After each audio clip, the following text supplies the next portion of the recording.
साम्राज्य न्यूज, सामान्यांचा असामान्य आवाज। रस्त्यावरील खड्ड्यांमुळे होणारे अपघाती मृत्यू हे मानवी हक्कांचे थेट उल्लंघन आहे। अशा प्रकरणांमध्ये पीडितांना नुकसान भरपाई मिळावी यासाठी न्यायालय जलद गतीने कारवाई करेल असे प्रतिपादन पुणे जिल्हा व सत्र न्यायालयाचे प्रमुख न्यायाधीश महेंद्र महाजन यांनी केले। जागतिक मानवाधिकार दिनानिमित्त मानवी हक्क संरक्षण व जागृती संस्था, जिल्हा विधी सेवा प्राधिकरण पुणे आणि जाधवर लॉ कॉलेज पुणे यांच्या संयुक्त विद्यमाने मराठा चेंबर ऑफ कॉमर्स येथे जागर मानवी हक्काचा हा कार्यक्रम आयोजित करण्यात आला होता।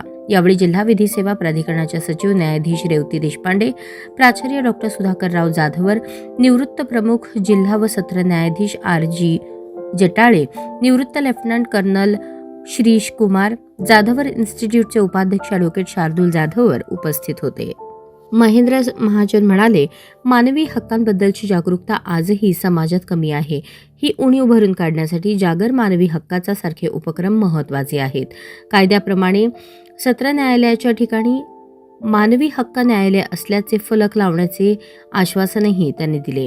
न्यायाधीश रेवती देशपांडे म्हणाल्या, कोणताही गरीब किंवा आर्थिकदृष्ट्या दुर्बल व्यक्ती पैशाअभावी न्यायापासून वंचित राहू नये यासाठी पुणे जिल्हा विधी सेवा प्राधिकरण सातत्याने प्रयत्नशील आहे।